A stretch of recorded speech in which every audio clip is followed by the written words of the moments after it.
All right, so hi everyone, welcome, and thank you so much for joining us today. I know there's a lot going on, and so we really appreciate you all choosing to spend your time with us today. This is our ORCID US Community 2024 member meeting. So this is kind of our annual member meeting that we've been having every year in December. I just realized we should update that to say 2024.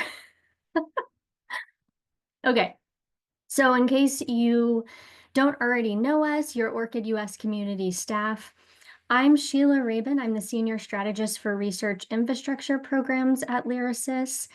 Paolo Guhilde is our strategist for the ORCID US Community, and Kayla Ramhit is our program assistant for the ORCID US Community. So you'll be hearing from all three of us today. And then we also have our special guest from ORCID, Shauna Sadler. She's the engagement manager for outreach and partnerships at ORCID, and she is also our dedicated ORCID liaison for the ORCID US community. So we'll be hearing from Shauna today too. So for our agenda today, we're going to have a little icebreaker to get us started. It's just a few fun questions to get our brains going. Then we'll hear from Shauna with kind of a more global and US focused ORCID update, as well as an update on US federal government policies related to ORCID. Then we'll do our ORCID US community updates, which will reflect on highlights from this year, and we'll also talk about what's coming up in 2025. We will do our ORCID US Community Awards. And then at the end of that, we'll do a prize drawing. Everybody loves that, so stay tuned. You have to be present to win. And then we'll do a guided discussion. That's optional. So if you have to leave at the hour, that's fine. But anyone who does want to stay, when you registered for this call, there was an opportunity to type in any questions that you might have. So we're going to be kind of going through those, addressing those questions and anything else that people might want to discuss. All right. So with that, let's do our icebreaker. So what we're going to do here is we have 3 questions for you all, and we're not expecting anyone to know the answer specifically. There's no prize if you get it right. It's just a fun activity where you can put your best guess into the chat for what you think the answer is. So let's get started with the first question. So the first question is, how many ORCID IDs are connected to ORCID US Community member API integrations? I'll give people about 30 seconds or so to put your best guess in the chat. Ooh, I like these guesses, looking good.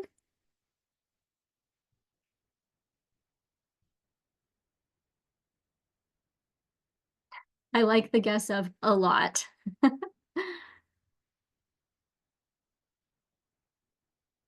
All right, if anyone still wants to put a guess in, I'll give a countdown. 5, 4, 3, 2, 1. Okay, let's see what the answer is. It is 574,000, basically. And so some of you were very close. Those of you who guessed 500,000, pretty close without going over. I love the guesses in the millions. We will get there one day. So yeah, these are ORCID IDs that are connected just to the API integrations of our ORCID US community members. All right, let's go to the next question. All right, hello everyone. So our next question is, what area of the ORCID record has been written to the most by ORCID US community member integrations? So we'll also give you about a minute or so to post in the chat. I like this. We're seeing affiliations. And somebody's guessing works, publications. These are great guesses.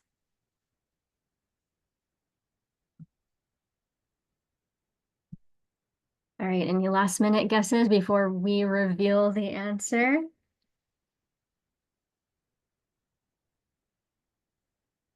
All right, let's do the reveal. Let's see what area of the ORCID record has been written to the most from our ORCID US community member integrations. And it is works. For those of you who guessed works, almost 2 million works have been added to ORCID records from all of our ORCID US community member integrations. That is amazing. The affiliations, employment, that's a really good guess too. That's probably second. All right, now we'll go to our third and final question. I'm loving this answer so far. All right, so the third question is which US institution has the most ORCID records associated with its email domain? So we're looking for a name of an organization or institution.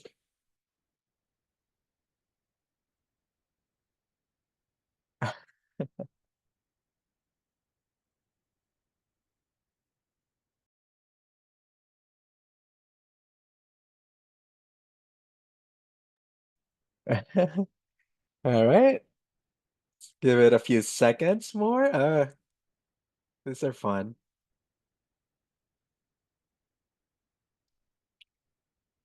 Okay. You want to go ahead and call it, Sheila? These are really good guesses. I Ready for the know. reveal? All right. It's Texas A&M. And we have one. David got it correctly.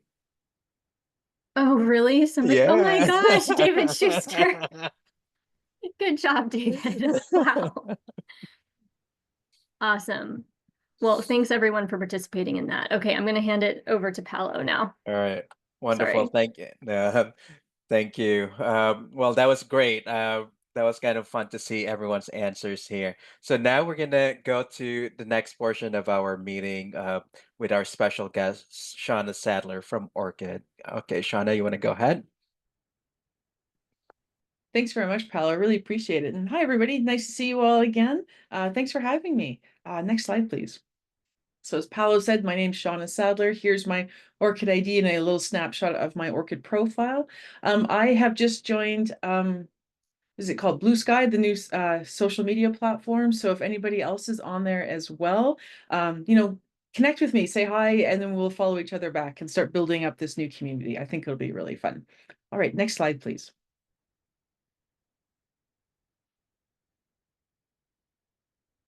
So ORCID, as I'm sure you're all aware, has been adopted globally, which is really exciting. We have been watching, and it was about 3 years ago where we found that we had reached ORCID IDs associated with every country that's registered with ISO. So that's really exciting. And it's been consistent for a couple of years now.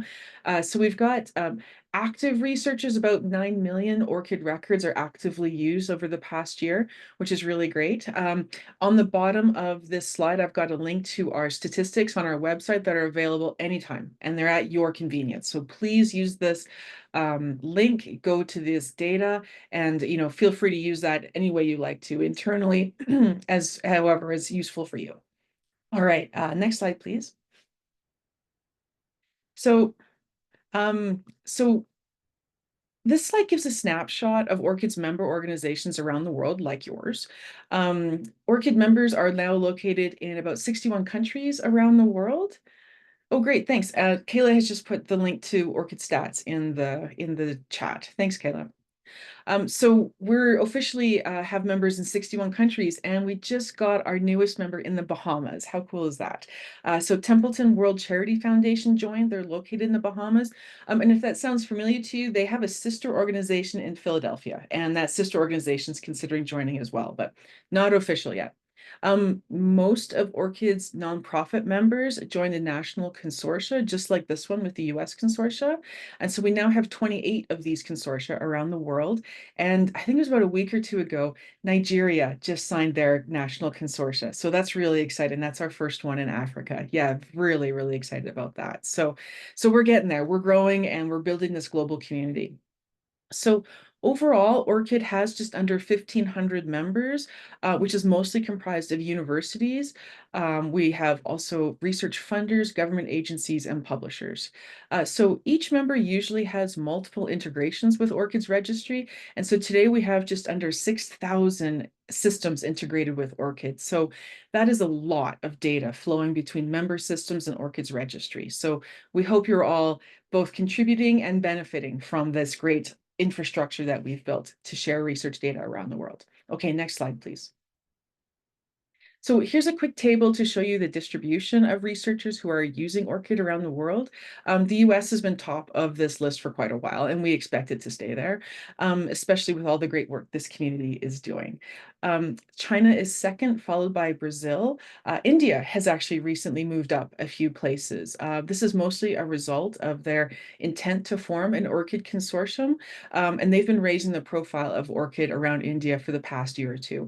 And now we're starting to see the results of their great work. So we're hoping to announce an Indian consortium sometime in the next year or two. Great, next slide, please. And then here's a quick timeline of data written to ORCID records by American researchers and organizations. So you can see a general upward trend. And again, the data demonstrates just the wonderful work that you're all doing, specifically the sharp rise in the affiliation data. So everyone who said affiliation earlier, big clap. And yes, we do see the big jump in there, but works has always been a consistent section that's been written to really, really well. So the affiliation, just to clarify, is mostly employment, but we are seeing a lot of organizations in the US writing education data now too, which is really exciting. I think there's going to be some really cool outcomes from that. All right, next slide, please. So just to be a bit more specific, here's some of the organizations with the most affiliation data in ORCID records. Again, employment and education. This data is made up of a mix of validated data and the validated data the organization has written and unvalidated data that researchers have written themselves. That's a lot of syllables. Next slide, please. Okay, so this is really the hot topic, and this is going to be a big year for the ORCID-related policies from the US federal funders. Okay, next slide, please. So we had a great blog post from Mike Lauer at the NIH a couple of weeks ago, or mid-November. Kayla's going to put a link to that blog post in the chat. And he's really just announcing the NIH's adoption of ORCID, their support for ORCID, and there's some new policies requirements, but just their general support for the adoption of the ORCID ID and the ORCID system overall. Next slide, please. And last week, Bart Trawick, who's the lead of the Science CV system, did this great podcast. It's so charming. And so if you get a chance to listen to it, it's quick, it's lovely. Please feel free to share it. And again, he's just talking about the usage or the integration really of ORCID into the Science CV system overall. So, and again, that strong commitment by the NIH to adopt ORCID. All right, next slide, please. Okay, so here we are. We're getting into the meat of things now. So the NIH policies. So the first, I've got two listed here, and the first one is going to activate May 25. And now you're going to hear me say May 25 a lot. You're going to hear that ORCID and May 25 in the US will be a big deal. So the first policy starts May 25, where all senior and key personnel will be required to have an ORCID ID and share it in the Science CV forms. So that's to clarify to the BioSketch and the current and pending other support forms. And then in this policy, there's a second requirement that NIH will require all senior and key personnel to link their ORCID ID to their ERA Commons personal profile. The second policy I have listed on this page, it's an older policy. It was implemented back in 2019, but it still stands today. It's still a requirement. This requires that all individuals supported by research training, fellowship, research education, and career development awards are also required to have an ORCID ID and share it with the NIH. Okay, so I think Kayla's putting those links in. And thank you so much, Kayla. Appreciate it. Next slide, please. So naturally follows after NIH is the NSF. So the NSF usually put their ORCID-related policies in their, what they call their procedure guide, the PAPPG. And so it lists the common forms there, again, the biosketch, the current pending other support forms.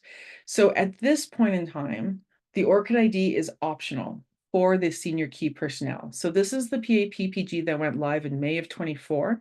So we're waiting for the 25 version, which will probably be a little bit. And the NIH and the NSF have verbally stated that they intend to have common policies. So we're expecting the NSF to have the same policy regarding ORCID in this next year, if not the year after. So just be prepared for the ORCID and NSF to be more closely linked. All right, next slide, please. Department of Energy. Okay, this is the newest of the policies to go live. So the first one is the requirement for anyone applying for funding from the DOE to have and share their ORCID ID with the agency. So it's pretty simple, but it's really important. So if your researchers get DOE funding, they should be aware. And then the second policy, and I think this will be really important for those of you who have DOE facilities on your campus. All the contractors and federal employees will also be required to have an ORCID ID. So these employees must use their ORCID ID when they publish, when they publish, they have to use their ORCID ID, and they also have to share their ORCID ID internally to DOE when they deposit their research, whether the publication or their data sets.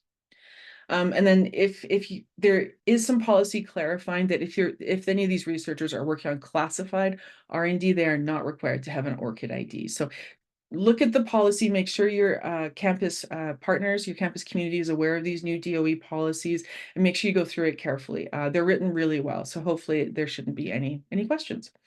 Okay, next slide, please.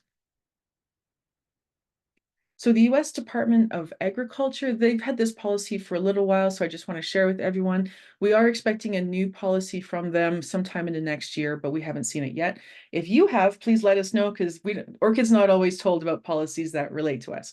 But in this policy, it really is more to do with published work, so that all researchers with funding from the USDA must have an ORCID ID and include it with all published works. So fairly straightforward. Okay, next slide, please. Next slide, please. US Department of Education, specifically the Institute of Education Services. This is actually probably the most charming of the policies I've written. It's very gentle, it's very kind. So what they're saying is at some point in your application process, you'll be required to get an ORCID ID. And it's really that last line on the slide is fantastic. All key personnel are required to have a PID in place before the award will be made. So you don't have to have it at the time of application, but if you'd like your funding, you need to give us your ORCID ID. So I thought that was very, very kind of them. And then last slide for the agency's policies is NASA. NASA has the Science Information Policy. I've provided the links there. So when you dig down into it, the Science Mission Direct policy states funded investigators shall have a personal identifier that meets the standards of the PID that's outlined in NSPM 33, which I think we've all talked about ad nauseum. So again, if you'd like NASA funding, make sure that you have an ORCID ID and share it with NASA. So next slide, please. Okay, so you've probably noticed there's a common requirement across all the agencies. So really researchers are expected to get an ORCID ID and share it with their agency. It's really quite simple. And I'm sure everyone here well knows the ID is free. Researchers can register for it at any time. And we've made it as easy as possible. I've watched someone who's a very slow typer and, single digit finger typing, and it took them less than 60 seconds to register for an ORCID ID. So we really tried to make it as easy as possible. Okay, so next slide, please. So this community here today is made of people who appreciate quality of data. So I think this community will appreciate the next step is after your researchers get an ORCID ID, is to help them populate their profile with really good quality metadata. The metadata in an ORCID record will be recycled into these forms from the agencies. But it's not just them, it's all sorts of other forms from other funders and other publishers, even the annual reports. The data in the ORCID record can pre-populate all these forms so the researchers don't have to enter it themselves. So for universities or organizations that employ researchers, the most important field for your institution to populate is the employment field. Researchers tend to identify with their local lab or department, and they fill out the employment data incorrectly so often. So if your organization populates their ORCID records with the correct employment data, particularly including the ROR, so that's the identifier for your organization, then the correct data will be used in these forms to the agencies, and then, of course, as I said, the other funders and publishers, etc. Please, it's important this has a long-term impact on your university, particularly when it comes to rankings. So every university wants to be sure they're getting credit for the amount of research dollars and publications they're getting from their research community. But it all starts with adding the correct employment data, particularly that ROR ID for your organization into the researcher's ORCID record. So this creates that formal connection between that individual researcher and your organization. Okay, next slide, please. So when your organization writes data to ORCID records, this data will receive a green check mark. We put this graphic to give it a nice validated green graphic beside the source of the data. This is a visual indication to the person reviewing the profile that this data has been validated by the organization listed. They vouch for this data. So the more green check marks in an ORCID profile, the more validated and trustworthy data is in a researcher's profile, the better the data is for the whole global research community. Okay, next slide, please. So here's an infographic displaying the flow of data in the research community. The researcher with their ORCID ID is at the center of it all. Ideally, when they're hired by a university or research institution, that organization writes the employment data to their ORCID profile, which will display as validated. This validated employment data will then be reused when the researcher applies for funding or submits a manuscript to publishers.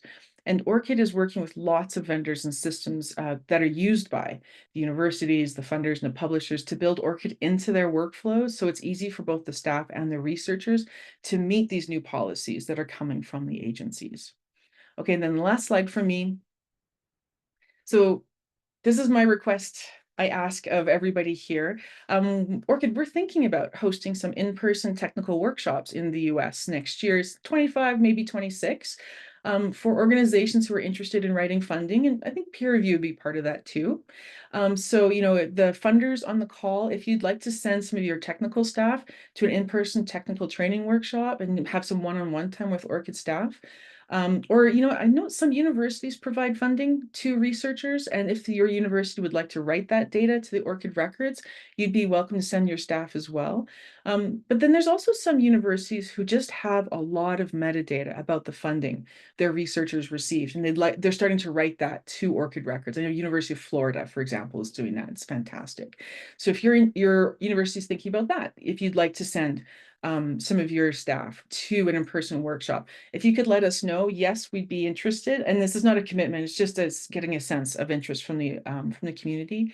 And if so, can you tell us East Coast, West Coast? And we're thinking about either North Carolina, Tennessee for East Coast, and then California for West Coast. So it'd be really appreciated to get some sense of the interest from the community. Okay, you've heard enough from me. I'm gonna hand it back to Paolo now and take a sip of water. Thank you, Shana. Great information. All right, so now we're gonna move on and do some updates, especially from the ORCID US community. So just looking at some highlights from 2024. All right, so before we do that, you're gonna hear this a lot. We're gonna do some reminders throughout our meeting today. So the first one, we actually just published our newest newsletter, so our December 2024 newsletter. So if you get a chance, take a look at that. And then also we have our annual member survey, which which will help us a lot to kind of plan our 2025 year. So next year, so planning that, we definitely would love to hear from you. So when you get a chance, please fill it out. Deadline for the survey is December 31st, 2024. All right, so on the next slide, so now we're gonna look at some of the highlights that we did this year. One of the biggest changes that we have implemented is creating this common systems for ORCID integration, just basically moving it to a different platform. So now we are using a Trello board to make it easier for everyone to take a look at the different systems that's available out there that you may be interested of kind of purchasing or having it in your portfolio, or it could be a system that you already have in your organization. So, for example, you want to take a look at a card, say an info ed system. You'll be able to see what the functionalities are when it comes to ORCID. Um, whether you will need a member API or not, what kind of data you can read from ORCID and what kind of data you can write to ORCID. So all of those information are available here. It will also give you information about what type of system this is. So it could be, say, a research information system or a repository system. It will also give you information on whether this system is an ORCID certified service provider or not. So those, a lot of information are available here. So if you get a chance, please take a look at it. Or if you're, say, you're in the market to take a look at new systems, for example, that you want to use in your organization, this is a good way to also kind of give you an idea if you want to have an integration with ORCID. So in the next slide, I talked briefly about certified service providers, and certified service providers are basically ORCID's are basically systems or providers that met ORCID's integration best practices. So these are services, systems with built-in ORCID integration and underwent ORCID's vendor integration review process. So basically now we're going to take a look at what a CSP is and what's a non-CSP. So if you're using a system that are certified service provider, for example, we just saw one earlier with InfoEd. Pure just became a certified service provider as well. In this case, again, take a look at what's the lists that are available out there. And also, if you are using this, you'll be able to request production credentials right away. So if you're using, say, an example of Pure, for example, and you want to turn that on, you can go ahead and request for a production credential and turn that functionality on when it comes to ORCID. Now, we're talking about this because there's a little bit of a change when it comes to the non-certified service providers, for example. So these non-CSPs are basically, again, they are systems with built-in ORCID integration. However, they either did not meet ORCID's best practices or they just haven't had a chance to go through ORCID's review process yet. We're hoping that they will eventually become part of the CSP. But if you're using a non-CSP system, so for example, say digital measure or faculty success by Watermark, that's one of an example of a non-CSP at this time. You will need to request a screenshot and or documentation showing the ORCID integration of the system from the vendor itself. So if you want to turn this on as an organization, you would need to reach out to the vendor, make sure that you have screenshots and documentation on how the ORCID integration actually works. And then you can forward that to us here at ORCID US Community, or you can email it through support@orcid.org. And then once you've done that, you'll be able to, again, then request that production credentials to turn on the ORCID functionality within that system. So there's just some changes on that. If you're not clear about this or just have any questions about it, just feel free to email us at orcidus@lyrasis.org. We will work with you on this as well. So don't worry, just reach out to us and we can walk you through this process. All right. So with that, on the next slide, Shonda talked a little bit about the check marks earlier, and that's what we're calling as trust markers. So say if your organization is writing to ORCID, so you're pushing employment information, your organization, since you're the source, it will have a check mark on somebody's ORCID record. So it would be like, say, Lyrasis, for example, is pushing that information to my employment record. My employment record would have a check mark, and that's a trust marker in there. And systems that are pushing, but that are pushed by the organizations with this kind of information, say if you're a funder and you're using Proposal Central with a member API and you push that to ORCID, to somebody's ORCID record, that will also have a check mark. And so those are trust markers. And what you're seeing here are some examples of those trust markers. Fairly recently, ORCID implemented the verified email domains. Basically, say, for example, you say you work at Harvard University and your email domain is at harvard.edu, that would be a verified email domain, and you would have a check mark on that. On the other kind of photo here or screenshot, you will see a record summary. A record summary is basically it's just that, a summary of your entire ORCID record. So this is available on your ORCID profile. So when you click there on the record summary, you will have basically information about your employment, um, works, pretty much everything that's on your ORCID record. And if that particular entry is um, pushed by an organization, it's verified essentially. Uh, it will have that check mark as well. So there's more trust markers on this. So this is a good way to kind of just easily visualize what's going on with somebody's ORCID record, for example. So that's a good way for you to just kind of quickly see just the information that's available in somebody's ORCID record. But these are what we're calling really as trust markers and record summaries. And these are something new that just came out this year. All right, so on the next slide, as far as the ORCID US community goes, there are also things that we did this year that are fairly new.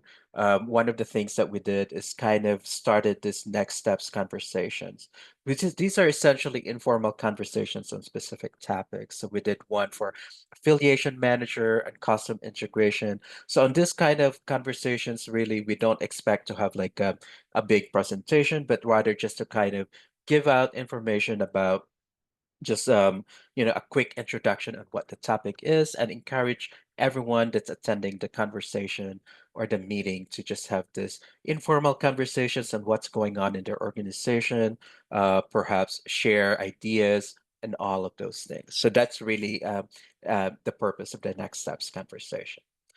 And you also probably know that we have changed some of our communication channels this year.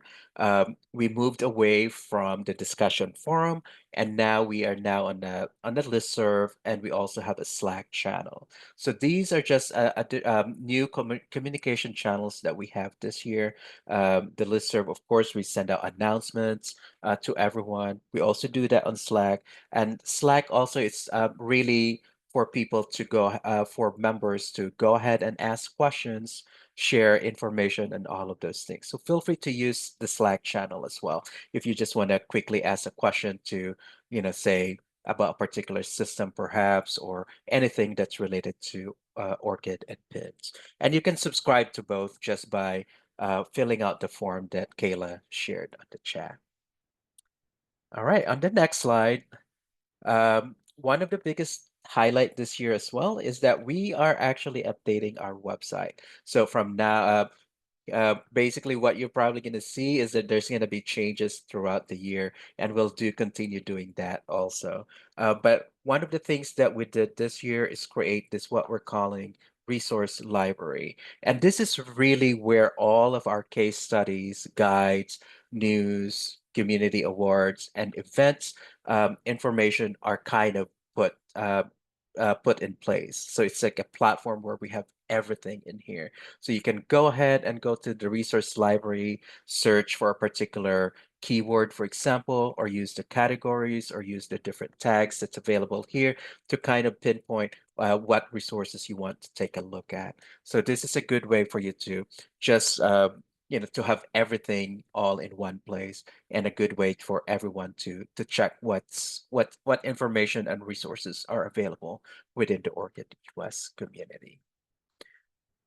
And finally, one of the biggest highlight, I think everything is going to be a big highlight, right? Is that this year, Lyricist and of course with Sheila's leadership here, we received the D-Space and Orchids Global Participation Fund.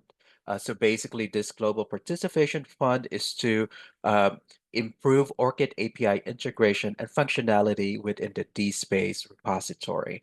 And we partnered with For Science to implement this to implement the improvements here. So it's really kind of an important way for us to be involved in developing and kind of enhancing the different systems that's available out there. And this is the one for particularly for DSpace. And with that, I'm gonna pass it on to Sheila. Great, thanks, Paolo. So I will continue this with what is coming in 2025, what to expect. Just continuing on what Paolo said, we did start the work with DSpace and ORCID this year, but that work is going to continue. So if you're using DSpace and you're not already signed up to receive updates, contact us because there are more improvements and more work that really needs to be done with that. So we'll continue that work. Also, in early 2025, we're expecting ORCID to roll out some new work types. So we've had just kind of the same work types for many years, and ORCID has taken feedback from the community to expand those work types to be more inclusive of different types of work so that people don't have to select other to describe what type of work they're adding to their ORCID record. So as you can see here, design, image, musical compositions, conference presentations, and clinical studies, etc., blog posts, all of these things were not part of the ORCID list of work types previously, but they will be very soon. So keep an eye out for that. I think we're expecting like within the first quarter of 2025 to have those new work types available, both for individuals that are adding works manually themselves and if you're using the API to write works to ORCID. For 2025 events, for those who have been participating in our random coffee chats for the past couple of years, we've found that the way we've been doing those so far has kind of been adding an extra burden for people to schedule the coffee chats with other members of the community. So we're going to try something different this coming year.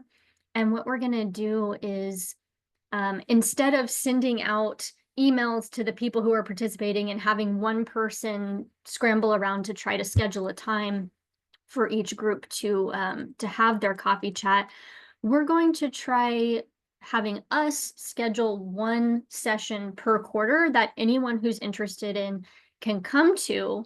And then depending on how many people are there, we can put people into breakout rooms to have smaller conversations. Or if there's only 5 people attending, then we can all just have an informal chat there. So if you've been participating in those coffee chats, we're planning to keep the idea going, but we're just going to kind of change the way that we administer that so that you all aren't having to do extra work in scheduling those calls. And we'll see how that goes. And if you have feedback, let us know.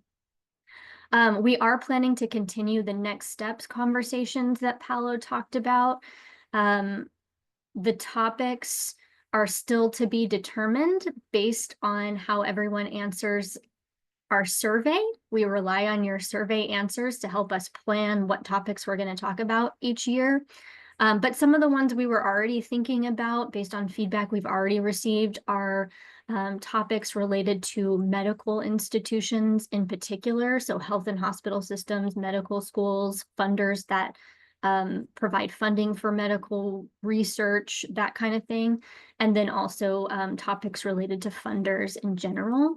But if you have any other topics you want to talk about, please put that in our survey. We will continue with our standard community calls and webinars throughout the year too. And of course, those topics, we are relying on your feedback in our survey to help us get an idea of what things people want to talk about this year. So another hint, a reminder here to please fill out our survey and add your feedback so that we can plan 2025 to meet your needs. And we are going to continue with our ORCID workshops for researchers. We've been doing these once per quarter for the past couple of years, and it's been very popular. We've had anywhere from 100 to 1,000 registrants each time, kind of just depending on the time of year. And not everyone comes to the live session, but we always record them and send the recording out to everyone after. So we're going to continue that. We are planning to do a little bit of a refresh on the structure and content, especially as some of these new features are getting added to ORCID. But thank you to everyone who's been sharing those with your researchers. And of course, anyone can attend these. And it's just a good little refresh on the value of ORCID for researchers and tips and tricks for researchers on how they can use their ORCID record and benefit from it. So stay tuned for more of those in 2025. And for our communications coming up, for those who have been around for a while, you may have noticed this pattern, but every summer we do check-ins. So if you don't hear from us or if we don't hear from you at any other times throughout the year, we do reach out to each and every one of our ORCID US community members over the course of the summer. And those that will come in through email. And with those, we're kind of just checking in to make sure your organizational contacts are up to date. We provide potential recommendations for next steps that you can consider in your ORCID adoption journey. And if we have any important announcements or updates, we'll share those in the check-in. And of course, we invite you at any time to reach out to us. We can do Zoom calls. We'd love to hear from people. We love to chat with you, email, Zoom, whatever the case may be. So stay tuned for those check-ins over the summer. And then we'll also continue with our pattern of doing renewals every fall. Thank you, everyone, because this year we had an earlier deadline of November 1st for our renewals, and everyone got their responses in on time. So thank you so much. We're going to continue with that earlier deadline this coming year and probably every year moving forward. So just be aware that leading up to November 1st, you'll be hearing from us with just reminders, your renewal notice, and making sure that we're set to go for renewing everyone for the next calendar year. And of course, as always, reach out to us at any time at orcidus@lyrasis.org. And just a last reminder to please fill out our survey if you haven't done it already. We really do value your feedback, and we will be looking at these survey results to make our plan for 2025. So please do fill that out and make sure that your voice is heard. All right, so with that, I will hand it over to Kayla to take us through our 2024 ORCID US Community Awards. Thank you so much, Sheila. So to start us off, as some of you may have known, Lyrasis became an ORCID member in July of this year, and we've been using the affiliation manager to write distinctions and service to ORCID records for our community awards. So we've been writing Most Helpful Award as well as for our volunteer presenters.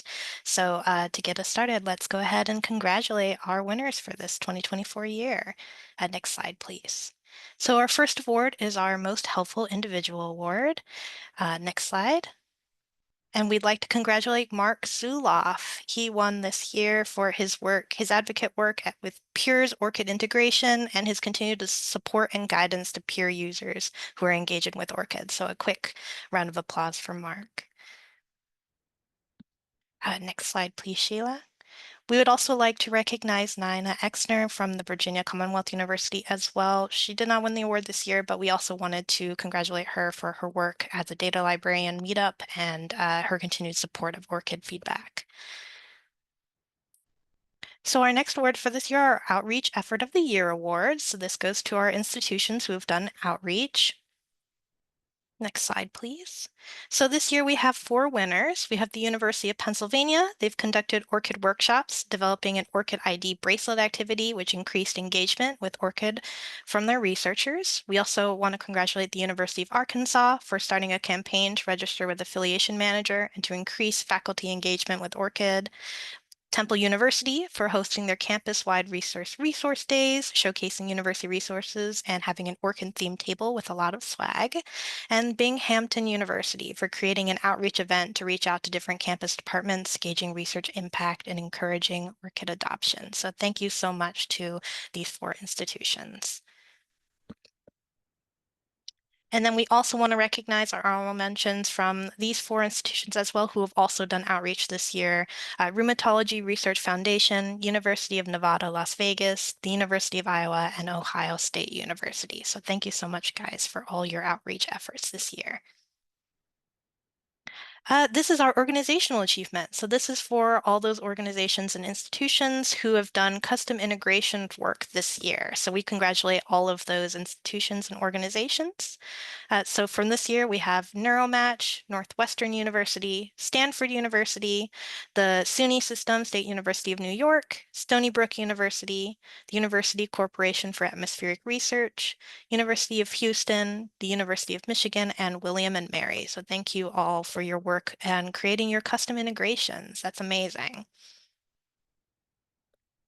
And now finally, we will talk about our volunteers. So these are our presenters who joined us for community calls and events this year. So we would like to congratulate and recognize those volunteers. So we would like to recognize Nancy, Mark, Wendy, Diane, Andrew, and Linda.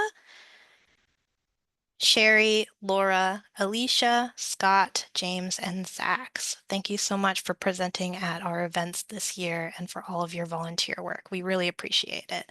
And another quick round of applause for everyone. Thank you so much.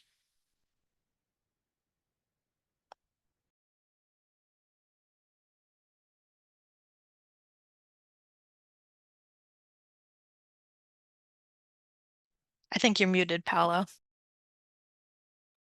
Thank you, Kayla. Again, thank you, everyone, especially to all our volunteers, and congratulations to everyone.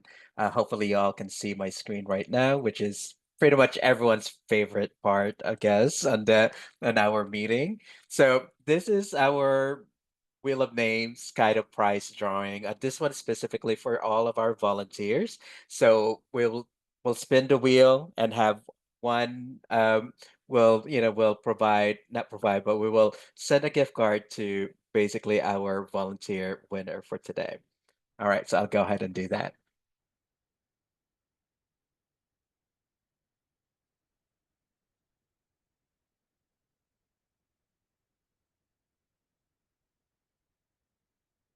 Woo. Wonderful. So yeah, so we have Zach is gonna be receiving a gift card from us from the ORCID US community. All right. Zach Schuster from American Council of Learned Societies, I believe. Yes, ACLS. They presented at our last community call on like PIDs in humanities and social sciences. Wonderful. Okay. And the moment we've all been waiting for, I just checked our registration for this call, and there were a few more people that I need to add because we're going to do a Wheel of Names spin for just a random prize drawing, but you have to be present to win, so it might take us a few spins. Let's see what happens. All right, so here's the, there it is. There's a lot of people, so it's all very small. But I'm just gonna spin, we'll see who it lands on, and if that person's here, you know what, I'm gonna go ahead and make it so that people can, I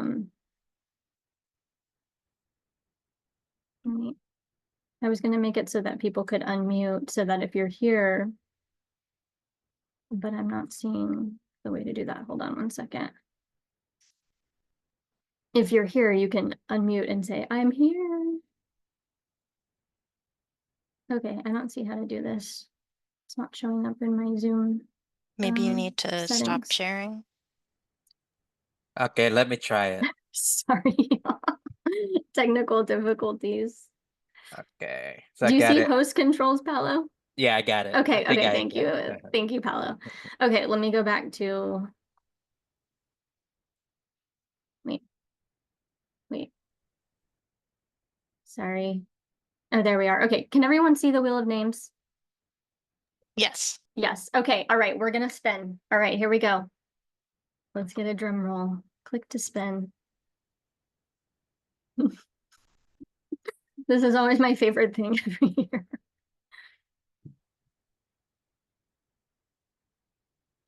Christine Cotta, are you on the call? If you're here, please put something in the, you're here? Hi, yeah. Okay, Christine, do you want to introduce yourself? Sure. Hi, my name is Christine Cata. I'm the scholarly publishing specialist for the University of Miami Libraries. So I'm very, very excited. This is my first time joining one of these. So yay. Wonderful. Well, thank you for joining us today, Christine. And this is record breaking because in past years we've had to spin multiple times because the first person it landed on wasn't actually there. Okay, so congrats, Christine. We will be getting in touch with you for your prize as well. Thank you. Awesome. Okay, so with that, it looks like we're a little bit ahead of schedule. So for anyone who wants to stay on for the guided discussion portion, please stay with us. Anyone who needs to head out to a different obligation today, thank you so much for joining us. Again, don't hesitate to reach out to us. We'd love to hear from you. Otherwise, if you want to stay with us on the call, especially if you have questions of anything that we talked about today, and especially if you submitted a question on our registration form, we're gonna just have kind of an informal chat and go through those. So thank you all. I'm gonna go ahead and stop the recording and we'll be sending out the recording and notes and slides shortly.